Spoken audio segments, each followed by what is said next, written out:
Thank you very much to our panellists, to Giles Whittell, Deputy Editor of The Observer, Ben Ansell, host of the Rethink podcast on Radio 4. Thanks for your time.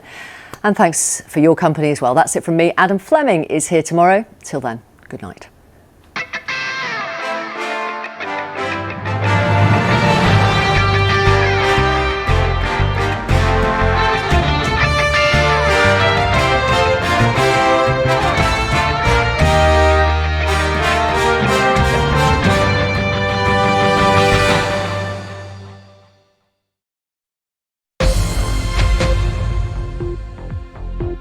I'm Clare Richardson in Washington. This is BBC World News America. U.S. President Donald Trump lays out terms for his upcoming summit with Vladimir Putin, following calls with Ukrainian President Zelensky and European leaders. Any consequences if Vladimir Putin does not agree to stop the war after your meeting on Friday? Yes, they will. Yeah. What will those consequences there will be be? consequences. Sanctions, tariffs? There will be, I don't have to say, there will be very severe consequences, yes. Also ahead, Israel intensifies its strikes on Gaza City as Benjamin Netanyahu says ceasefire efforts are now focused on releasing all hostages at once. And in Sudan, home to one of the world's worst humanitarian crises, the BBC finds evidence of starvation amid a brutal civil war.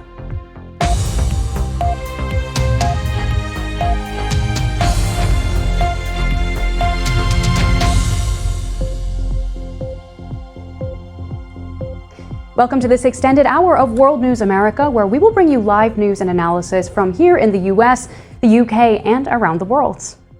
President Trump says Russia will face severe consequences if President Vladimir Putin does not agree to stop the war with Ukraine after the two leaders meet in Alaska on Friday.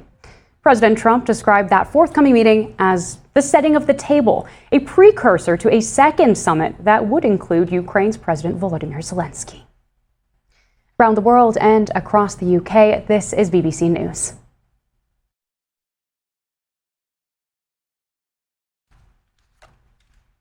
You're live with BBC News. Israel is continuing to hit Gaza with air raids as Israel's military says it has approved the framework for an offensive to take control of Gaza City. Gaza's largest city was targeted by waves of air attacks.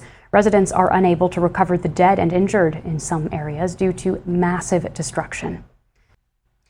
Let's turn now to some other important news around the world.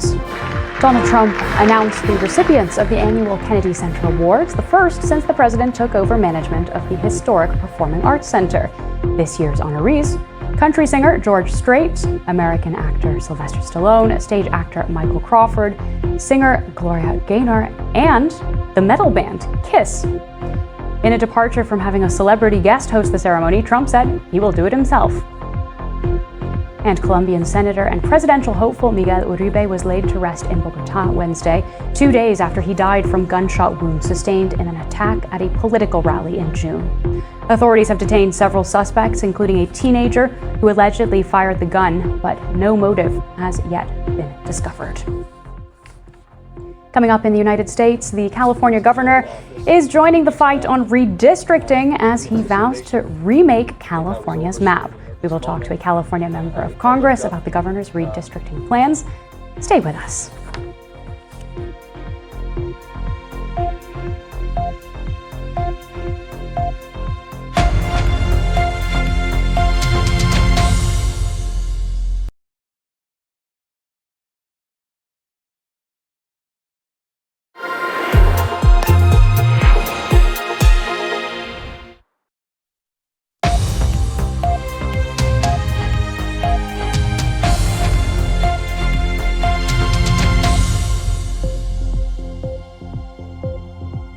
And we return with our top story, the forthcoming meeting between U.S. President Donald Trump and his Russian counterpart Vladimir Putin. There's less than 48 hours until Russian President Putin steps foot on American soil for that summit in Alaska. And White House Press Secretary Caroline Leavitt has tempered expectations for that meeting, calling it a, quote, listening exercise for President Trump. Around the world and across the UK, this is BBC News. BBC News. Police say 146 people have now come forward to report a crime as part of their investigation into Mohammed Al-Fayed. The Metropolitan Police is looking into how it handled historical allegations, including sexual assault and rape, against the former Harrods boss who died in 2023. Ellie Price reports. And remember, you can find more on all the day's news at our website, bbc.com/news. Plus, to see what we're working on at any time, make sure to check us out on your favorite social media website. I'm Clare Richardson. Thanks for watching.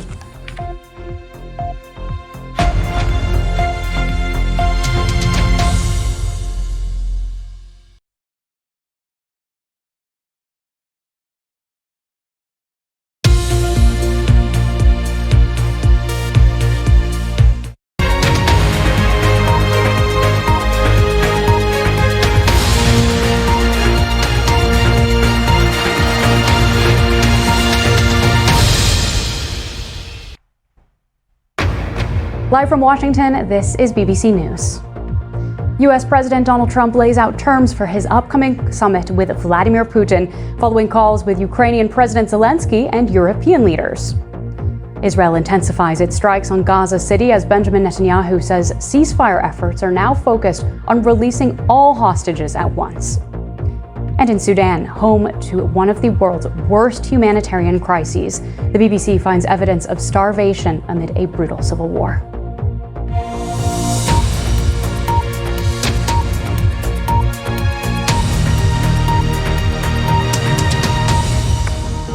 Hello, I'm Clare Richardson.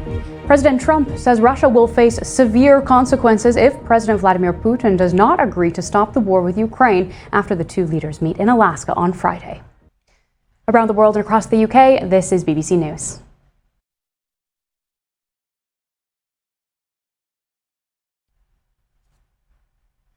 You're live with BBC News.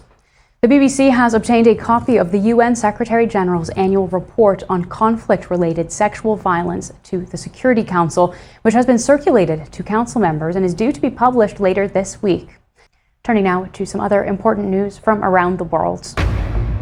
Colombian Senator and presidential hopeful Miguel Uribe was laid to rest in Bogotá, Colombia on Wednesday, 2 days after he died from wounds from a shooting 2 months ago.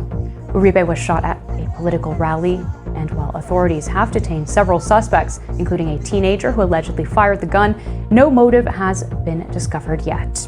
A delegation from Washington attended the funeral services.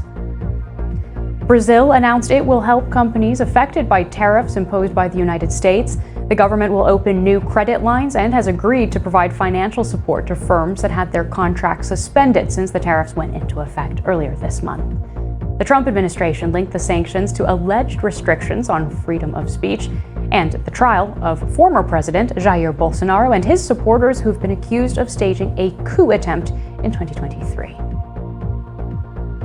And Cape Verde has declared a state of emergency after flash floods killed at least 9 people on the islands of São Vicente and Santo Antão on Monday. A tropical storm brought nearly 200 millimeters of rain within hours, displacing 1,500 people.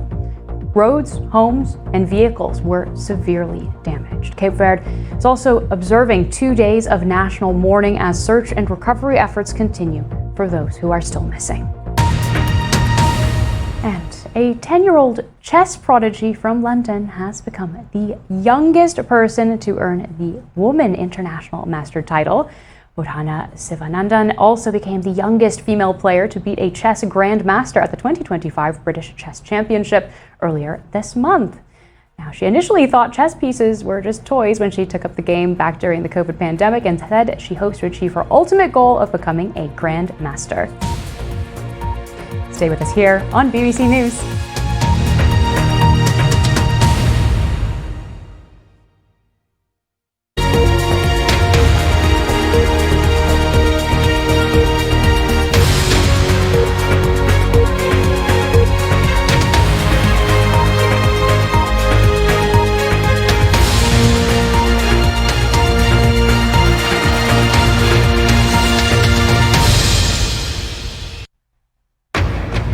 Live from Washington, this is BBC News. U.S. President Donald Trump lays out terms for his upcoming summit with Vladimir Putin following calls with Ukrainian President Zelensky and European leaders. Israel intensifies its strikes on Gaza City as Benjamin Netanyahu says ceasefire efforts are now focused on releasing all hostages at once. Parts of that, and negotiators from around the world work on a treaty to address plastics pollution as a deadline for action approaches.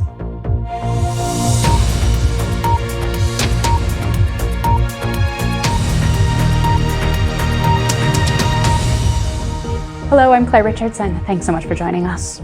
President Trump says Russia will face severe consequences if President Vladimir Putin does not agree to stop the war with Ukraine after the two leaders meet in Alaska on Friday. Around the world and across the UK, this is BBC News.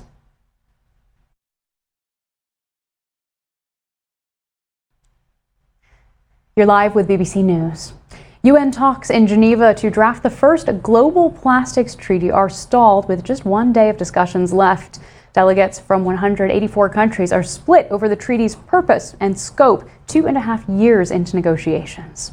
Well, on Wednesday, they discussed a draft of the text that would not end plastic pollution nor address chemicals used in plastic products. Just a quick reminder, you can find more on all the day's news at our website, bbc.com/news. Plus, just see what we are working on at any time. Of course, you can check us out on your favorite social media site as well. Stay with us here on BBC News.